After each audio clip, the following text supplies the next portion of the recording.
big sky, big potential. In association with Mills and Reeve, this is Eastern Promise. Achieving more together. Welcome to episode 86 of the Eastern Promise podcast, our first of 2024. I'm Mike Rigby, and at Eastern Promise, we explore the full potential of the East of England.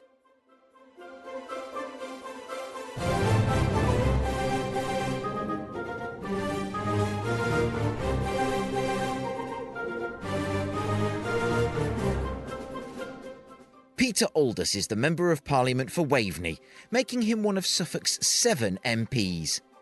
Peter also co-chairs the all-party group for the East of England, and he's a staunch advocate for the renewable energy sector that's driving regeneration on our region's coast.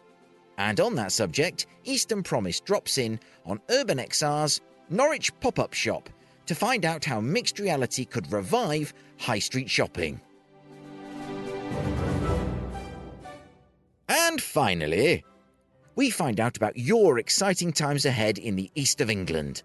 Let's hear all about the magic to come in 2024's first CROWDSOURCERY.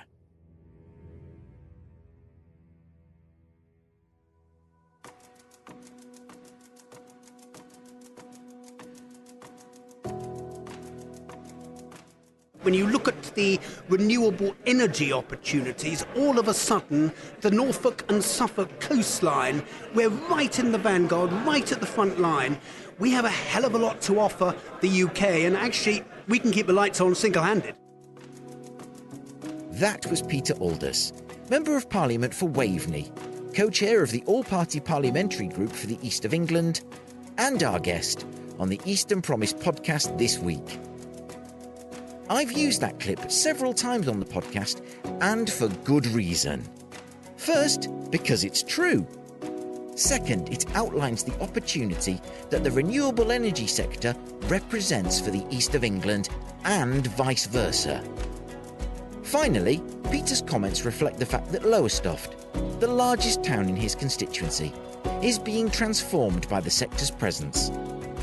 Although I was keen to discuss a wide range of issues, from offshore wind to online democracy. It so happened that I met Peter in a very busy Portcullis house in Westminster on the day of the autumn statement. Peter was kind enough to share his personal view of the Chancellor's various announcements. Well, it's very early days, and literally we've had an opportunity to consider it and digest on it for a matter of hours.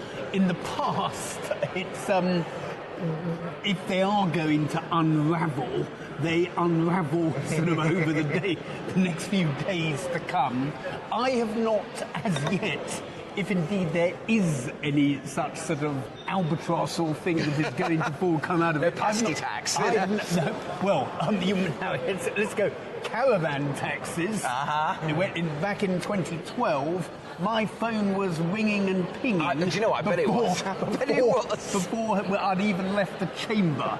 So we've not had that this time around. No. And actually, if we look at the macro level, I think this Chancellor was continuing the steady that he goes, assuring the markets approach that he has done, the fiscally responsible, caring, compassionate, conservative approach, which I think he has pursued successfully over the past 13, 14 months or so. So I think it was a continuation in what he's done. I think it was sensible policies. The issues that I was just outlining previously, a lot of emphasis on investment zones. Of course, we don't notice many investment zones in our neck of the woods. No. As I was saying, we have an enterprise zone in Lowestoft and Yarmouth. That needs a little reinvigorating. That is a point I've made in the past. That is a point I'll continue to make in the coming weeks. Might even make it when I respond in the debate in the next 3 days. We have the normal, how can I put it, the normal routine of reconfirming business rate reliefs for the next period, you actually have an alternative to do that. But I do think ultimately we need to get back to a system whereby business rates are the uniform business rate, or the multiplier is instead of being at 54, 53B, steadily creeping up for those who are paying it at the full amount, needs to be back down at 30, 35B, which is what it came in in the 1990s. So it's not such a large sum of money for those who are paying it. And therefore, in that way, people can know where they're standing. Now, the Act that we've just put through Parliament in the last session, the Non-Domestic Rating Act, as it now is, that is a first step towards doing that. I think the government could have gone a little bit quicker, but they've made that step, so it's welcome. Yeah. But I will be pressing the speed of travel is important. Excellent. And the final point is, if you looked at the welfare arrangements, very important that universal credit, other benefits are going up in line with inflation at the September rate, the higher rate. We're still in a cost of living crisis. We are, yeah. And I think that's going to carry on over this winter. And if we look at certainly what I've picked up over the last 6 months or so is the local housing allowance, which had been frozen for some time. That was beginning to cause a lot of strain with rents in the private rented sector in particular going up significantly. It's great that the Chancellor has recognised that. I would then just say that the measures to get people back into work, the Chancellor has identified an issue. There is labour shortages, labour mismatches right across the economy. And so he is introducing measures to address those. And in principle, I am supportive of them. Yeah. But what we do not want to be doing is there are an awful lot of people a long, long way from the labour market. Some people with disabilities and issues who will never return to work. And those people we need to be treating compassionately and understandingly.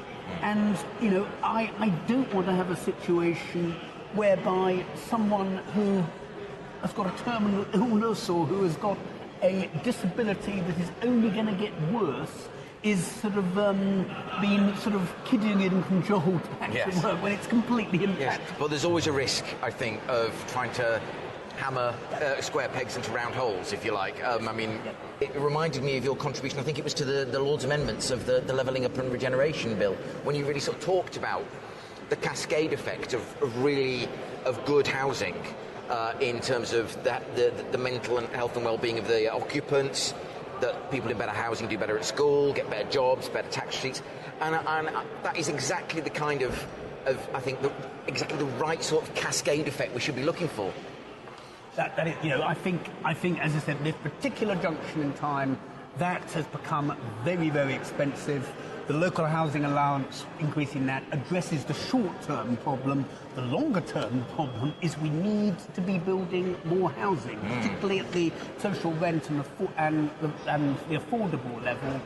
The mechanisms to do that are through our housing associations, a lot of whom are facing serious challenges at this time, and also through Homes England. Now, I don't think there's any magic magic wand we can wave to address that, other than reinforcing and consolidating those two particular, those two particular avenues and means of actually building more housing to rent. And then you need a conveyor belt where people, once they've got that neat foot on the ladder, housing ladder, they can move forward. That conveyor belt, those rungs on that housing ladder, they have fallen away in recent years. We need to put them back.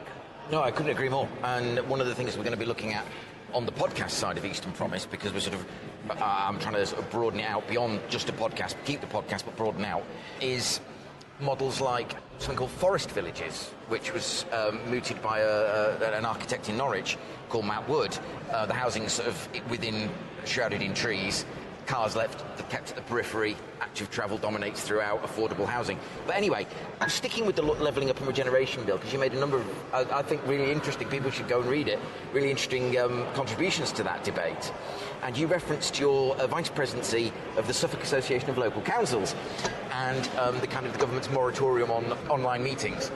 And I thought that was really interesting because if I was a number 10 or a DLUC, Department of Levelling Up press officer, I think I would be nervous about councillors saying slightly offensive things and then it going viral because it's very easy to capture. However, I'm just interested in your take on that because elected councillors, they have an enormous, an immediate impact on everyday life for most people, for, if I may say so, more so than an MP does necessarily because of things like planning, which are in their purview. So I just wondered what the feedback you'd got from that was, and what kind of motivated you to make that contribution, and where you think we're going in terms of sort of trusting local councillors to be up to the task. Well, I think first of all, with the levelling up bill, an awful lot of the motives behind and the Levelling Up Act, as it now was about devolution, letting you, local councils, local people, get on with it, having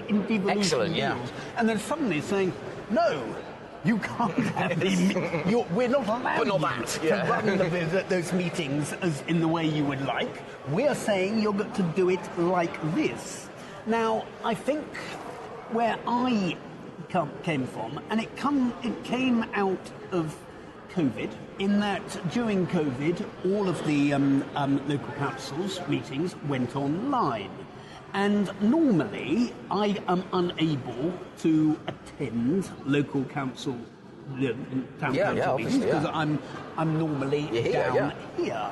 But that did enable me to start attending some. And that is something that I have continued. I can't do it every month because of clashes, but things like Bungay Town Council meetings that take place on a Thursday evening, which very often is I'm still here just catching up with paperwork before I go and catch a train home. Mm-hmm. That one's one I do try to attend fairly regularly.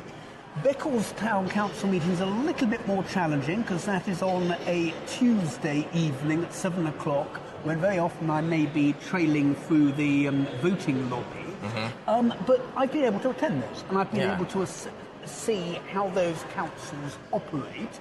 They operate in a practical, common sense way, and then giving them the responsibility to decide how they operate their meetings and the voting arrangements, I think was a sense, and I don't think they would say, right chaps, we're never going to meet in public, we're all going to sit in our houses, and you've got a nightmare scenario then of you have people who are elected representatives who never leave their houses. These are sensible people. That would not happen. And there was an instance fairly recently where I attended, where a particular councillor was not at that meet. He was online, not able to attend. I'm assuming he might have been ill or something like that. And in that sort of situation, he should be allowed to vote in the thing. And I think also linked to it, so I've had representations both from SALC, the Suffolk Association of Local Councils, from the town and parish councils, the third tiers. I've also had representations actually from the higher tiers, from Suffolk County Council, from East Suffolk Council, saying, look, and also from the Boards Authority, which is covered by this. Now, if you look at Suffolk and indeed Norfolk County Councils, and indeed the Boards Authority, these are authorities that cover a large geographical area. Yeah. Now, do you want sometimes elderly councillors travelling miles and miles and miles late at night, maybe in inclement weather, from down from Ipswich up to Bungay or Lowestoft or somewhere, Yes, you have. The majority of meetings should take place in person. But couldn't we just have a little bit of flexibility there? And I think it's flexibility that they would probably use responsibly. Obviously, we also, as we've experienced in the last few weeks, had inclement weather conditions, various storms coming in. And I suspect some councils have probably said, well, hang on, they were responding to the advice from the Weather Centre and the Environment Agency have said, hang on, we're actually going to have to cancel this meeting. Well, they wouldn't need to cancel the meeting if they could do it online. Yeah, exactly. So that was an issue I raised. I think and I voted accordingly. I think actually it was something, I wasn't a sort of lone voice on that. If you look at Hansard, there were quite a lot of people who came at it from the same way. And I hope that, this government, or fairly soon whatever government, does actually recognise that and introduce that element of flexibility and local decision-making. So you mentioned devolution, and obviously we've got elected leaders coming in once the ink is dry for Norfolk and for Suffolk. We've already got a Metro Mayor for the combined authority in Cambridgeshire and Peterborough. What difference do you think, particularly for Suffolk, that's going to make in your interactions with local government and with kind of that general interaction, or is it not really going to change all that much? I think there is a boat that has sailed that we're never going to get back. And the boat that has sailed, which I regret, is actually, I'm going to be slightly radical here, and I think it was an opportunity we missed. I think it was an elected. People don't like the word mayor because they think of towns and cities rather than regions, but whatever you might call that person, I think representing Norfolk, Suffolk and Cambridgeshire would, we're a region with such enormous potential and opportunities. Yes. That would have given us real clout to make decisions across that area. And, forgive me, you can blow other regions out of the water. We've got so much to offer. And armed, hand in hand with that, some form of local government reform. Now, that is an opportunity that has gone. I think it was an opportunity we missed, whether it's back in 2013 or whatever. We are now moving towards devolution on a county basis.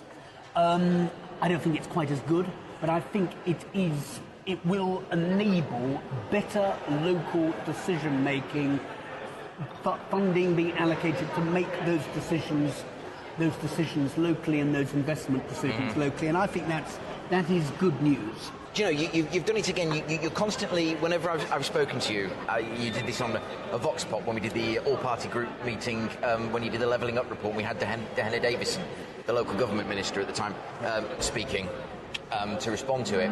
At that time, you gave me a quote about our region being able to keep the lights on single-handed through renewable energy that I have to say I have used several times as a trail into someone else's interview, just to say that somebody who actually summarises in one sentence the absolutely huge potential. I mean, I think this is the most exciting time to be in the east of England, or the second most exciting time, the most exciting time being tomorrow. Rachel Bunn at East Coast College, I went to the Energy Skills Centre, and she sang your praises. What an amazing facility.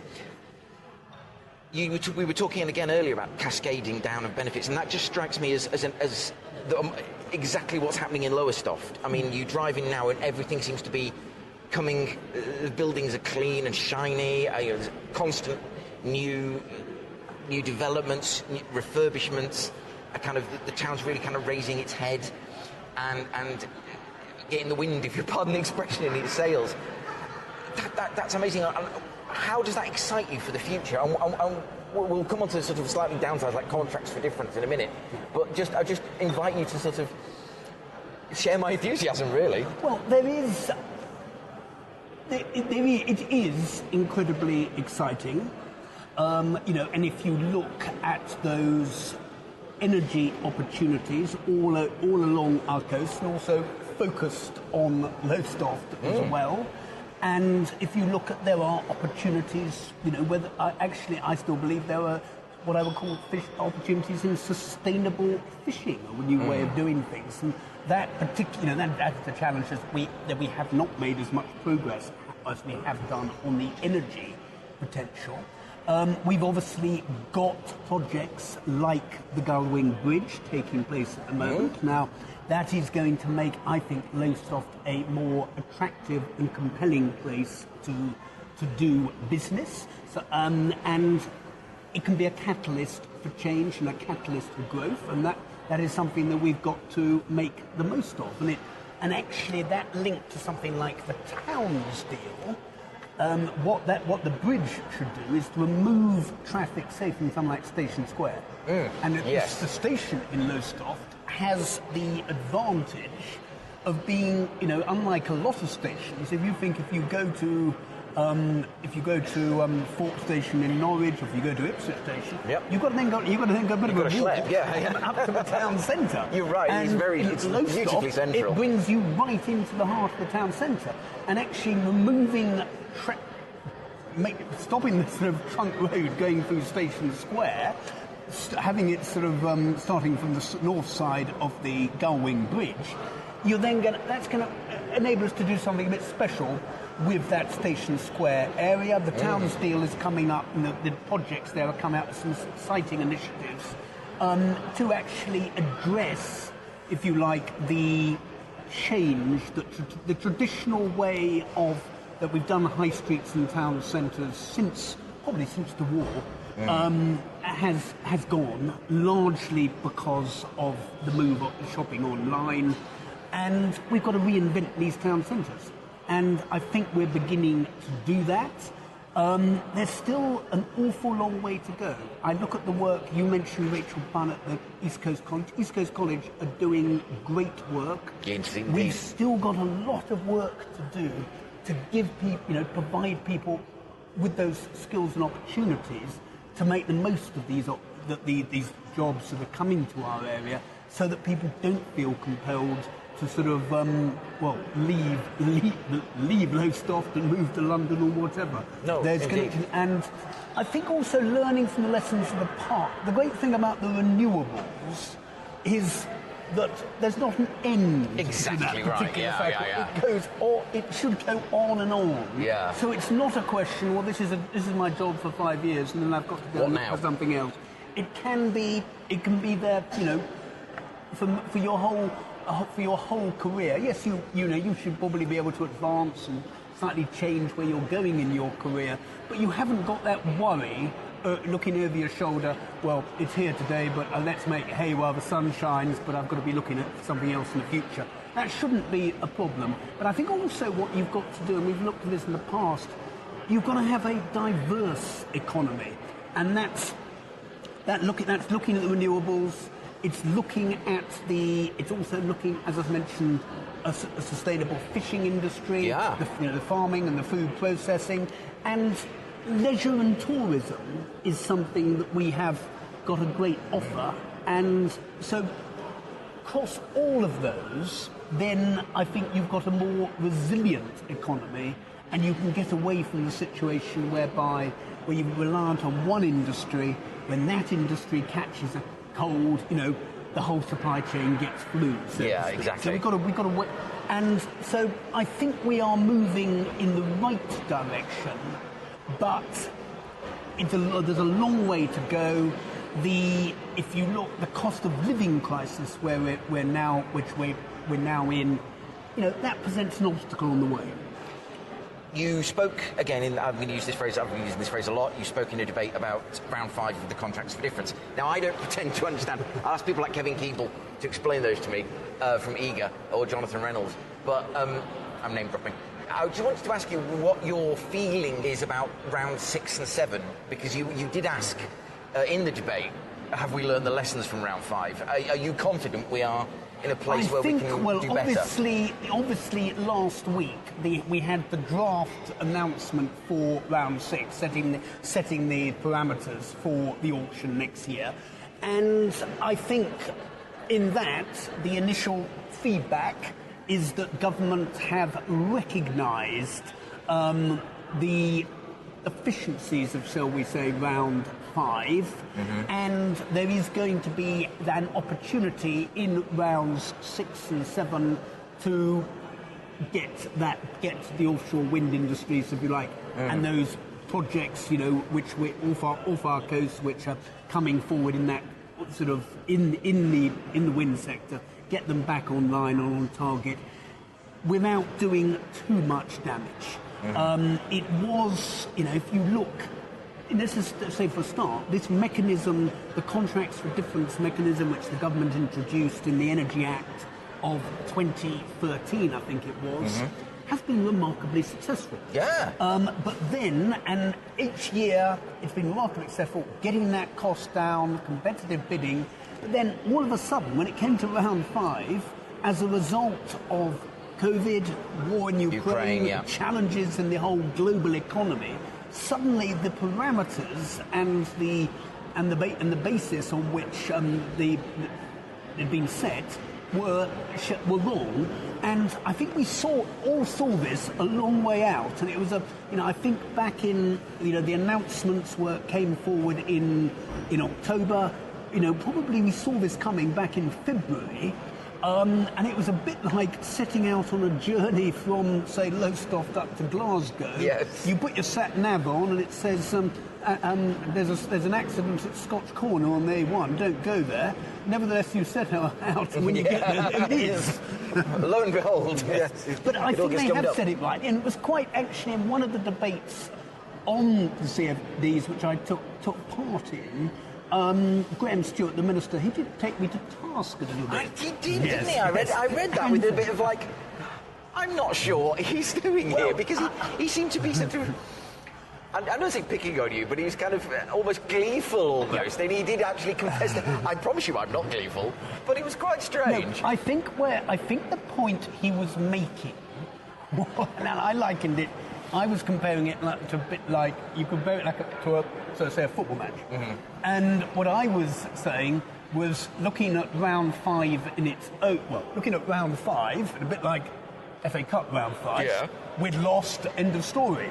Now what he was saying was, actually, we now have annual rounds, and what this means is that this is a 2-legged cup tie. I see, yeah. And so you're going to be able to get it back in the next round. And, so far, we have, that looks as if it may be coming to pass. But do I regret what I said? No. No, I'm good. I'm glad to hear it. I think it had to be, I think it was quite clear from, as I said, actually about February onwards, that there was going to be this challenge or problem that could cause major challenges or major problems for a industry that is very important to our future, and it was right to raise it. I think government have taken that on board, and hopefully it's only going to be a hiccup. Yeah, well, let's hope so. I mean, because it's so important for Lowestoft and what it's doing for Lowestoft. I'm really excited to see Lowestoft grow, and I've got some sort of contribution to the Greater Gabbard Fund, and which is hopefully going to sort of keep me coming back. As I said, East Coast College was the first part of that. But you are one, as you well know, one of the co-chairs of the East of England All-Party Parliamentary Group, which I have to say it's sort of been so active since with you and Daniel Zeichner, the other co-chair, and it's very active under the joint chairmanship. Steve Barwick does a brilliant job on the agenda. There's lots of discussions, both hybrid and in person. Really exciting. What's been your approach to the EAPPG, and how would you like to see that work grow? Obviously, there's an election on the horizon which will alter the dynamics slightly, but how would you like to see that work continue? I think the first thing I would just say, and I was part of the decision-making process, but I can't say and take credit for it all. And I think, as you mentioned, someone like Daniel and Steve, who who provides the Secretariat. Yeah. Also the East of England Local Government Association. Yes, I'm sorry, I apologise to Adam and the team. I think what has been very successful over the past year is we produced last year. We did our looking at the levelling up missions that the government had set out. We actually scrutinised them, identified 5 where there were particular weaknesses. That came out in the report from December of last year. Now, there's always a temptation. You produce a nice glossy report, you have a launch, then it goes onto your sideboard and it gathers dust on the desk, and nothing ever happens. But we've done exactly the opposite. What that report has done, it has basically been provided our work for this last year, and we've taken that forward, really burrowed down on those missions where we've got work to do, and it has informed what we've done. And one of the things we have taken forward, and you mentioned Deanna Davison, when it comes to housing and skills, we have set up a group with officials from the Department of Levelling Up to actually look at how we're doing, how we're looking to achieve those missions and to move forward. And it's that sort of work, if you like, linking together local government, businesses who take part in the APPG, through the MPs, through the all-party group, then government. So we're actually driving forward and addressing these challenges together. I'm glad you mentioned local government. That's because I think they're a very important link in the chain, and that's something I've been very conscious to do with Eastern Promise is make sure that engagement is there and that strong relationship is there. We know there's a general election coming in the next 12 to 18 months, and there's been a lot of change to the boundaries of what will be the constituencies post-election. I don't want to sort of prejudge what the electors of Suffolk because we've got in the case of the Waveney Valley constituency. Norfolk would do. That's the first cross-boundary one. The only... Do you want the one thing I don't think there's a way out of it, but I did see it being a problem. The constituency that I represent, or at the moment, is Waveney. Yes. And a relatively small part of that, the Bungay and the surrounding villages, Ellsworth. that is now going into the Waveney Valley seat. And Waveney, per se, the majority of what I now represent, is going back to what I think was from 1920, probably all the way up to 1970, name of the Lowestoft. Yeah. But calling the new one Waveney Valley, it's creating a little bit of confusion. Yeah. That said, when it was talked about, when you look at it, it's areas either side of the River Waveney, going, from the Bungay area up through Harleston, through Diss, and it's actually taking right up to probably the source of the river. Yeah. And therefore, it is going to be. I can see logically why they have called it Waveney Valley, but it is going to create a little bit of confusion. Yes. I mean, I remember when I was a parliamentary judge, we'd be still getting calls from Wymondham long after that had gone into Mid-Norfolk. But, I mean, is there any part... Again, I'm not trying to prejudge the election, but obviously Bungay will be part of this new constituency. Are you going to be sorry that should you be returned to the new Lowestoft constituency, which I'm assuming you're standing in, will you miss... The answer is Halesworth yes. Halesworth went out some time ago. Did it? I'm so sorry. I'm looking at the wrong maps. What you originally had, where in 1973-74, so it would have come in the 1975 general election. That was when you had local government reform, and the Waveney District Council was created. I remember, yeah. And when Waveney District Council was created, the Waveney District boundaries were coterminous with the parliamentary boundaries. Now, that was ideal. Everyone knew where they stood, and that was the constituency that Jim Pryor represented. Yes. What has then happened over the years, which is there's nothing you do about it, the way things go, Yeah, is that there have been housing developments on the edges of, particularly on the outskirts of Lowestoft, somewhere like Carlton Colville, village of 300 people, now a community stroke of town of 10,000 people. Yeah. And as they increase in size, basically what that original Waveney constituency was chipped away. The South Wolds, the Halesworths went into Suffolk Coastal. Yeah. And you have now got a situation with the numbers increasing, that you are forming a new constituency. Up until now, in our area, we've been able to form constituencies all within county boundaries. Yeah. This one, actually, looking at the numbers increase, you can only justify a half a constituency in Suffolk and half a constituency in Norfolk. So you're merging the two together to get the cross-border one, which I think whoever represents it will be a challenge. We're going to deal with lots of different councils. Yes. But the answer is, I love representing the constituency as I do at the moment. There are different opportunities and different challenges in Lowestoft, Beccles and Bungay, and in an ideal world, I would have liked to have had the opportunity to continue to represent that constituency as it was. If going right back, when David Cameron, remember him? I do. When he was Prime Minister, before he came back in a new incarnation. Yes. He was originally, in 2010, came in and said, we're going to cut the cost of government, and therefore we are going to reduce the number of MPs from 650 to 600. I remember it well. When he did that, and they did do a draft proposals, under that, it would have, the Waveney constituency as is, would have remained as it is now. Yeah. So I suppose, in my wishful thinking, I would have liked that to have been introduced, but that would have created a lot of turmoil among constituents, or amongst colleagues, yes, who would have suddenly seen that their constituency might be disappearing altogether.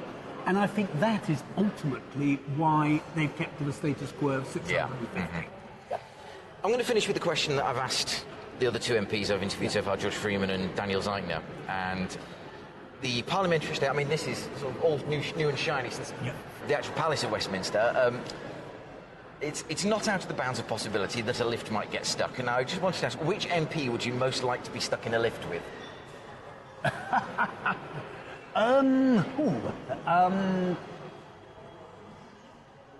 The Prime Minister. Oh, very sensible answer. So, there you go. An awful lot of things that I think up during the course of the day that I would like to bend his ear on, and just for a few minutes you would have the opportunity to do so. I might be able to. He's obviously, if you think about it, free ports and investment zones are actually his creation. I would like to actually say, hang on. Don't forget the enterprise zones. You've taken an awful lot of what came with enterprise zones and put them into free ports and investment zones, but let's keep the flame alive and burning in those enterprise zones we've got, which actually have been pretty successful in Lowestoft and Yarmouth, and let's reignite them and carry on with the good work. That's the sort of thing I would like to mention to him. Well, Peter Aldous, MP for Waveney, fighting for Suffolk even when trapped in a hypothetical lift. Thank you very much for your time this afternoon. It's been a pleasure to be here, pleasure to be back in Parliament, and a pleasure to speak to you. Thank you very much for your time. It's been a pleasure. Many thanks indeed, Mike. Thank you. My huge thanks to Peter, and I don't think it'll surprise you to hear that that's not the last we'll hear from him on the Eastern Promise podcast.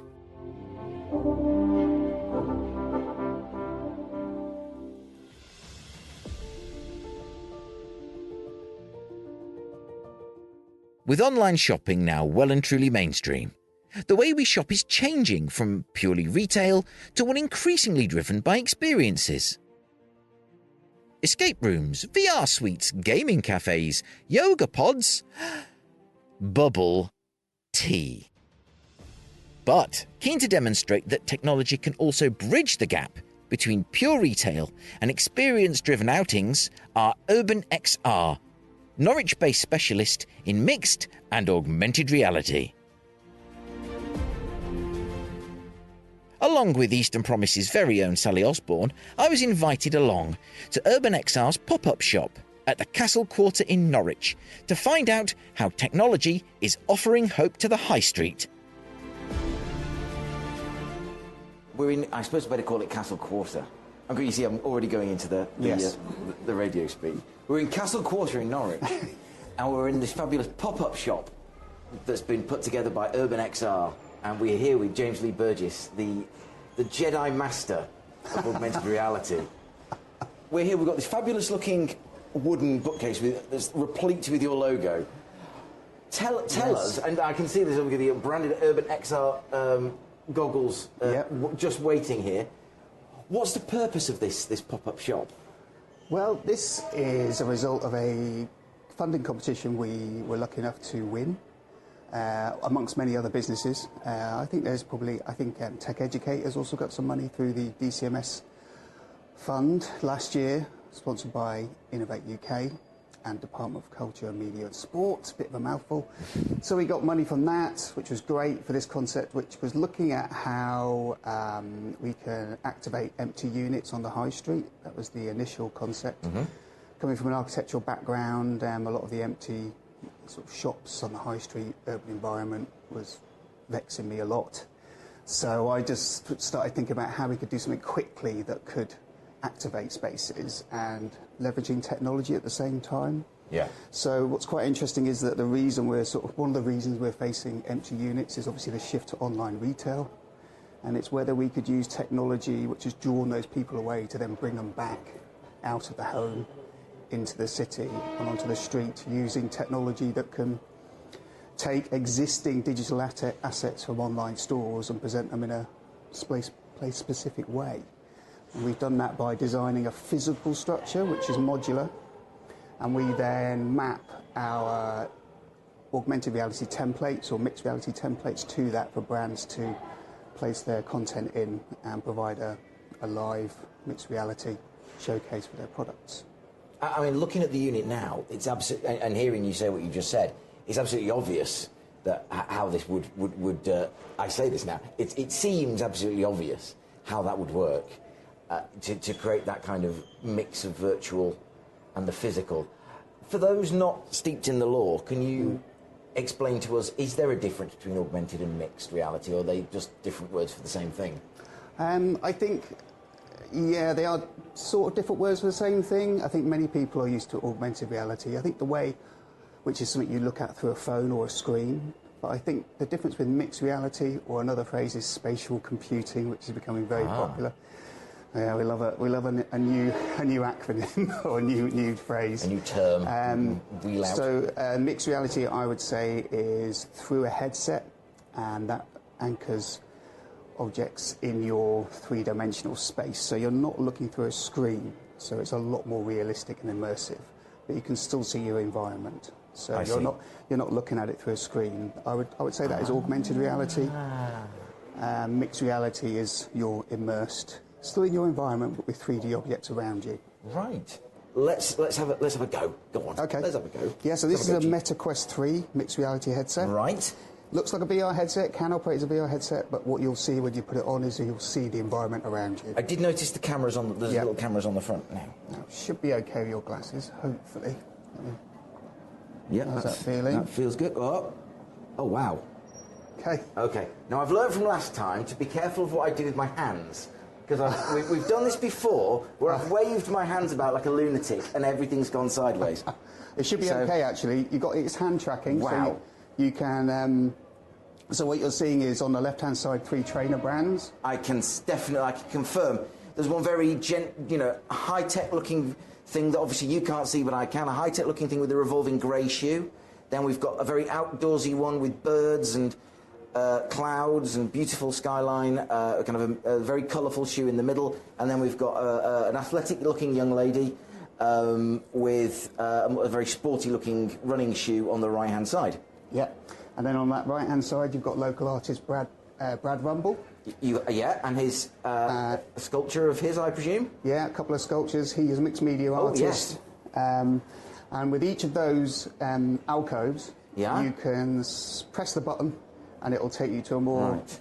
You have to walk towards it. I have to walk towards it and press the button. Now, there's an outline of my hand here, so let's go and press the button.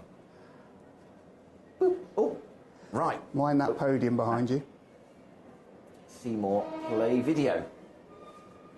Oh, now, you can't see this. You can't see this. Oh, my God. There is now a giant revolving statue. Hang on. Look, can I... Oh, okay. I'll just take you back. I took back... I didn't finish seeing that. Right, we're going again. Now, oh, that's a bit of a surprise when you turn around. There's a giant rendition of his sculpture rotating here. I'm waving my hands around. And on the wall, there is a video playing that I can see and hear of Mr. Rumble putting together a piece of his fantastic artwork. So what we've done here is we've taken recordings of Instagram Reels, which is content brands already have, and they're normally based around storytelling with a soundtrack. So we've been able to put those in a different format, in a sort of physical location, as a video you can play on demand, essentially. So it's always using existing assets. The head you see in the middle is a scan of one of his sculptures, which are about this big.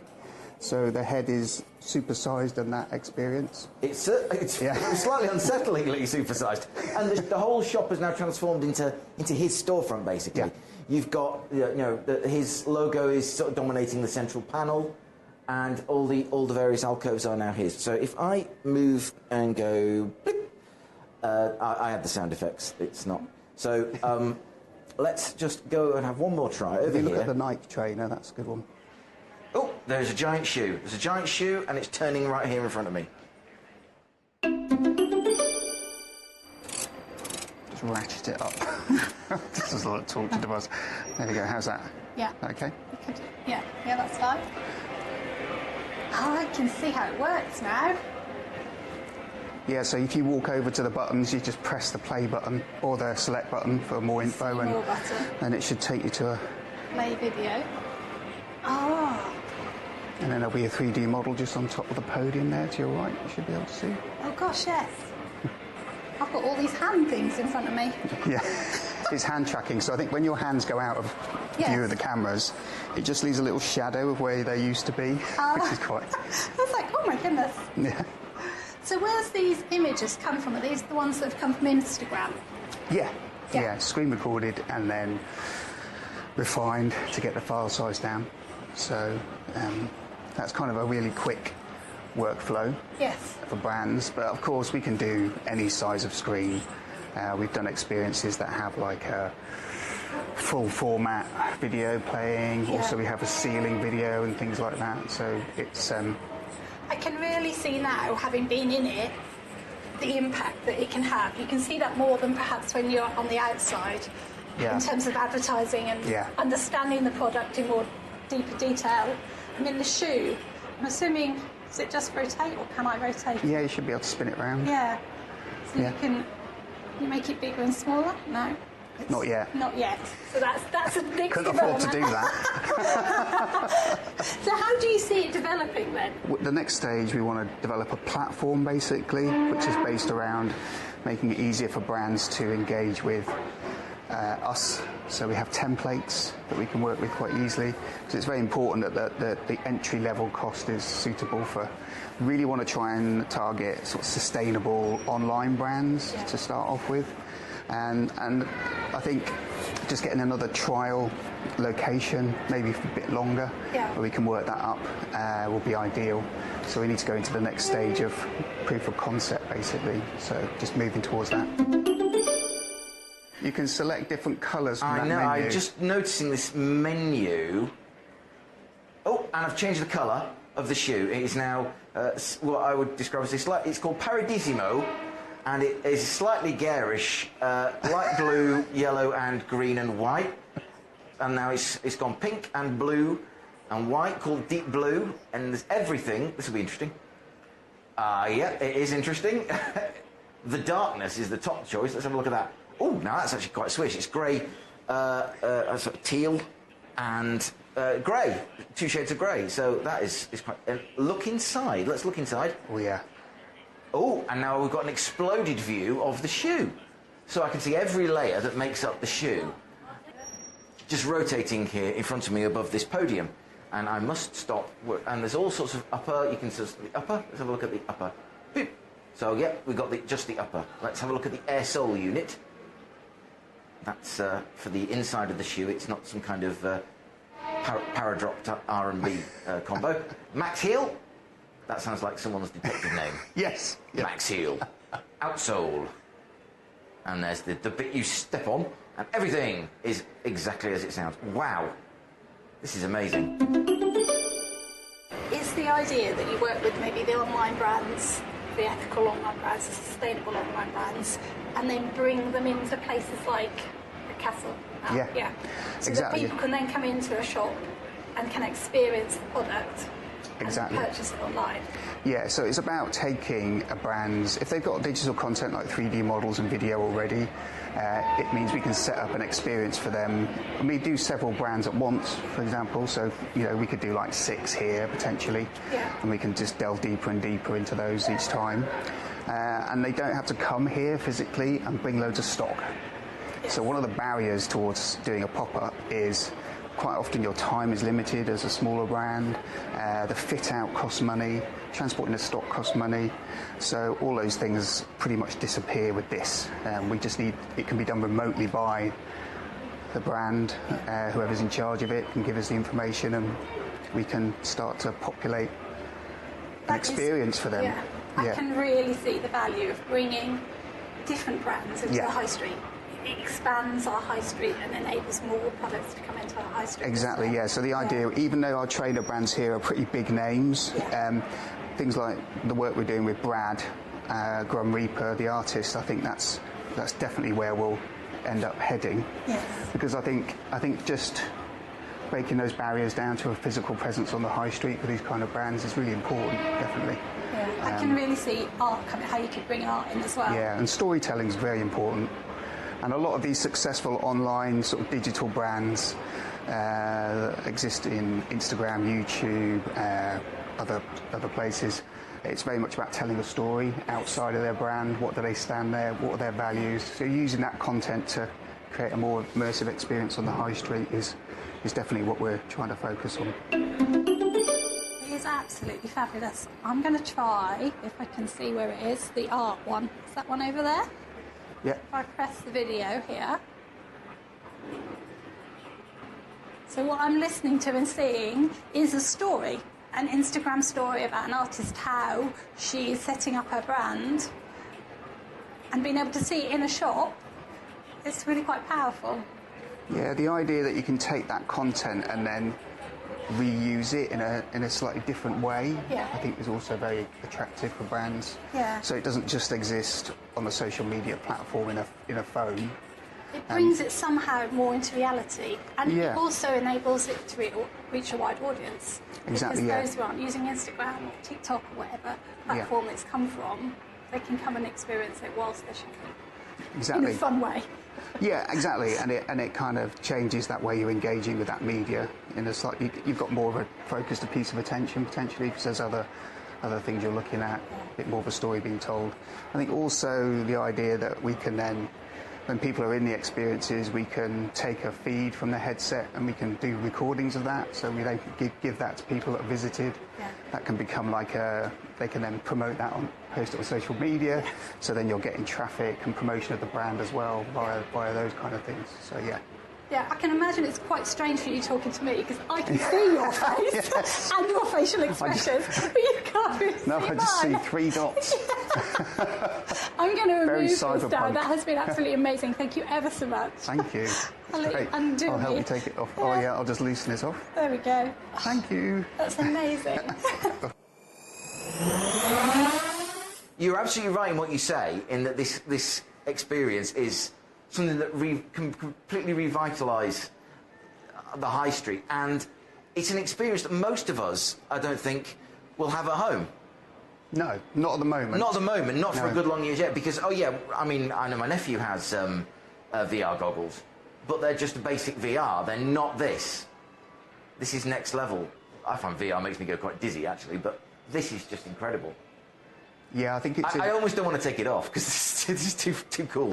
Yeah, it's much better. Because you can see your surroundings, you don't get that nausea, which you normally get with being cut off from the environment. Also, the ability to just kind of take this digital content, make 3D models for brands. We can also look at doing like after experience packages as well, where we could do a VR version of the store for people and take it to another level so they can take it home for a short amount of time, those kind of things. So yeah, we're quite excited by it. And you also get the benefits of coming out here, being in Norwich, and I can just see out the window the tea shop and the hot pod yoga across the way, which a bit of a late stage convert to yoga. I have to be honest. Exactly. It's I think also the mixture of retail and experience as well that it provides. Yes, I mean that is quite interesting. When can people come and visit this store and with appropriate adult supervision have a go at this mighty system? Yeah, well, they're here this week, so it's Thursday. What's the date today? I can't remember. It is Wednesday the 10th of January. Yeah, so Thursday the 11th and Friday the 12th and Saturday as well. Right. So whether that will miss when this is coming out, I'm gonna. Excellent. There you go. Yeah, so Thursday, Friday all day, then Saturday for 2 or 3 hours as well. So that's wonderful. Right, I will hand this back because I think the clock to me doing something stupid is ticking down. The great part is you are less likely to walk into stuff, and I have watched people do this with VR headsets, is back into things or walk straight into things thinking they're in that environment. It's not less likely down here. I won't go as far as say impossible. But James Lee Burgess, I will now hand back the headset. Thank you so much. I wish you all every success because this is exactly what we need, and I can think of lots of places across the region that would really benefit from this kind of experience. Thank you. Thanks. Cheers, Mike.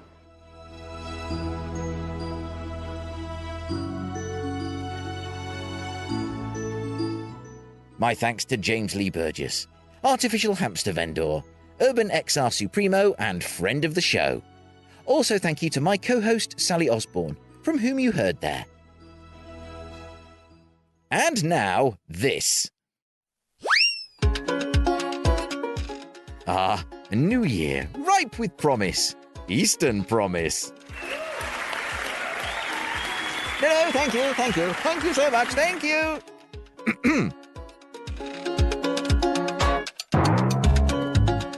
But aside from future editions of this magnificent podcast, and the various events, shindigs and hootenannies that Eastern Promise is planning, what's got you champing at the bit for 2024? Let's find out in the years first. CROWDSOURCERY.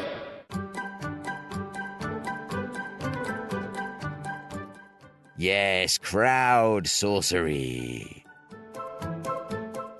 Our first foot over the threshold of 2024 is Carolyn Reid, Chief Executive Officer of Groundwork East. Carolyn says she looks forward to building stronger partnerships so that, together, we can fight climate change and keep people warm and well. She adds, I look forward to our January expansion of the Cadent Foundation Green Doctor Programme and its delivery in Cambridgeshire and Essex into Norwich, working with community-based projects and local partnerships in disadvantaged communities to identify and help vulnerable energy customers in most need. Carolyn continues, obviously, Mike, hosting a project visit for Eastern Promise is up there on my most looked forward to list. Why, thank you, Carolyn. Do you know, I am looking forward to that too. And all power to Carolyn on this final point. She says she's personally looking forward to the Norfolk Marathon, a brand new road run in North Norfolk this April. Carolyn, good luck. I take my hat off to you for that, I truly do. And you can find out more about what Groundwork East is doing at groundwork.org.uk. From one friend of the show to another now. Adam Peed, Business Development Strategist and Talent Acquisition and Recruitment Expert. Says Adam, I'm looking forward to getting to a Connexon event this year. And also the Eastern Promise food event. Norfolk Restaurant Week is always one I look out for too. Thank you, Adam, and that is not the last we'll hear about any of those. Dr. Tammy Dugan now, Life Sciences and Healthcare Partnerships Lead at the University of Cambridge. Looking forward to your very own Norwich Eastern Promise Food Science Supercluster event, Connection Networking, O2H Group Cambridge events, and hopefully attending for the first time some Mills and Reeve Life Science events and One Nucleus and Bioindustry Association events too. Thank you, Tammy, and I look forward to you joining us for our food summit and seeing you at those other very fine events too.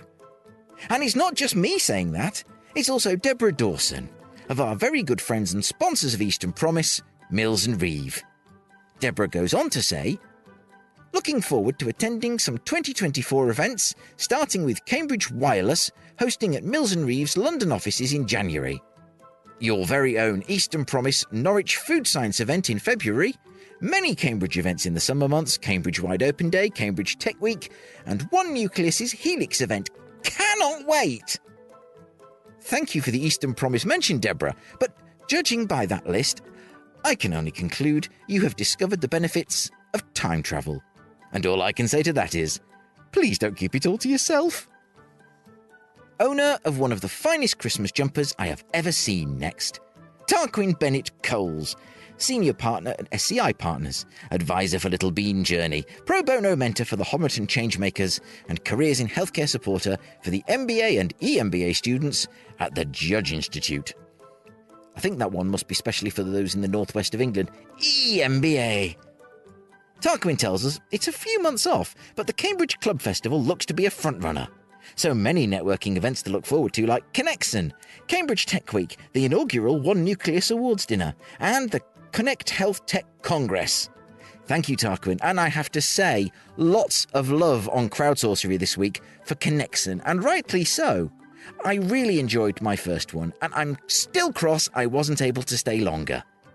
Thank you to the Connection Triumvirate, Paula Beckenstein, Hazel Jones, and Lee Pugh, who I'm honoured to say have replied to me saying, Mike, great to have you. Save the date for the next Connection event on February the 28th. Well, I have, and if you haven't, you better have a good excuse. And for those of you wondering, what is this food science summit he keeps going on about, and why Eastern Promise believes that Norwich has everything it needs to become the centre, the core, the nexus, if you will, of a food science supercluster? Well, 1, we do, and 2, keep listening to the Eastern Promise podcast, as all will be revealed very soon. And for more sharing of places to go, places to meet, places to visit, and places to eat, consider, won't you, joining our CROWDSOURCERY WhatsApp group. And the house moves that this podcast do now adjourn. I will bow to the speaker's chair and exit the chamber, secure in the knowledge that I shall have your company again next week.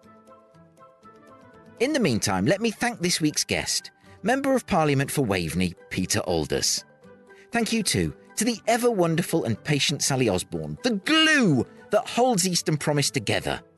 Thank you too to all my CROWDSOURCERers, to the boss of bass, titan of treble, and monarch of the mid-range, Engineer 49. But most of all, thank you to you for listening.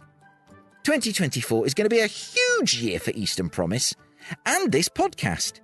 We're going to be doing more events, more panels, more trips, though I promise, we're not going to go all top gear with a succession of ever more improbable challenges, races, and general silliness. I mean, unless that's what you want. Is it?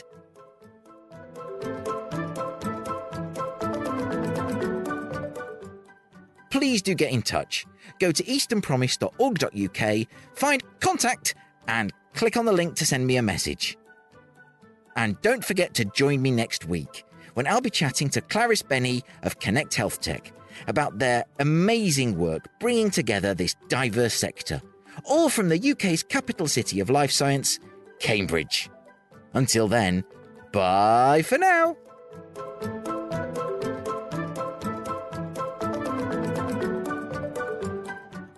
To hear other episodes of the Eastern Promise podcast, and to find out more about what we do, go to our website at easternpromise.org.uk.